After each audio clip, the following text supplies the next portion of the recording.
Azərbaycan Respublikasının Prezidenti Cənab İlham Əliyevə, Azərbaycan Respublikasının birinci vitse-prezidenti Mehriban xanım Əliyevaya, Milli Elmlər Akademiyasının Prezidenti Akademik Cənab İsa Həbib Bəyliyə, Milli Elmlər Akademiyası Arxeologiya və Antropologiya İnstitutunun direktoru Cənab Fərhad Quluyevə, Baş Nazir Cənab Əli Əsədova, Azərbaycan Respublikası Mədəniyyət Naziri Cənab Adil Kərimliyə, Mədəniyyət Nazirliyi yanında mədəni irsin qorunması, inkişafı və bərpası üzrə Dövlət Xidmətinin rəisi xanım Səbinə Hacıyevaya, Memarlar İttifaqının İdarə Heyətinin sədri Cənab Elbəy Qasımzadəyə, Bakı Şəhər İcra Hakimiyyətinin başçısı Cənab Eldar Əzizova və Azərbaycanın bütün tarixçilərinə, memarlarına, qədim tarixi sevən hər bir vətəndaşına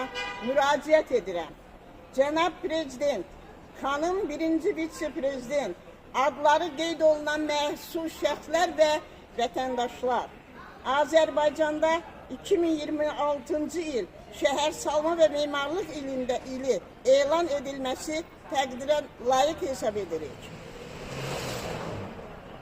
2026-cı ildə Bakıda keçiriləcək 13-cü Ümumdünya Şəhər Salma Forumunun uğurla keçirilməsinə və bunun Azərbaycan üçün əhəmiyyətli olacağına, xalqımıza töhfə verəcəyinə inanırıq.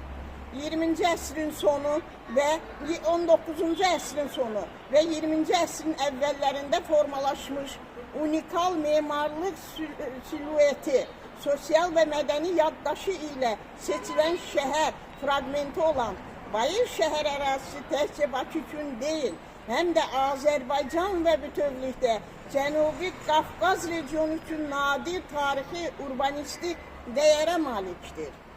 Tarixən Bayır şəhər kimi tanınan Bakı şəhər Yasamal rayonu ərazisində hesab edirik ki, hal-hazırda aparılan söküntü zamanı tarixi izlərin itməməsi üçün arxeoloji araşdırılmalar aparılmasına zərurət var.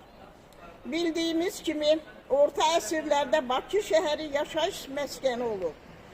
Şamil Fəthullayev, Bakıxanov və digər təhqiqatçılar bunu dəfələrlə yazırlar.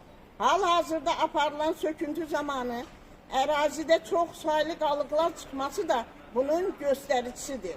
Məhz buna görə də Bakının tarixinin araşdırılması üçün ərazidə arxeoloji baxımdan təhqiqatlar aparılmasının vacib olduğunu nəzərə alaraq kompleks araşdırma aparılmasına göstəriş verməyinizi xahiş edirik. Və tarixçilər, elm adamları, ziyalılar, vətəndaşlar, vətəndaşlıq mövqeyindən çıxış edərək Cənab Prezident, birinci vitse-prezident və digər məsul şəxslərə öz adlarınızdan da müraciətlər etmək, teleqramlar vurmaq, məktublar yazmağı sizin hamınızdan Bayır Şəhər Qoruyaq Təşəbbüs qrupunun rəhbəri kimi xahiş edirəm.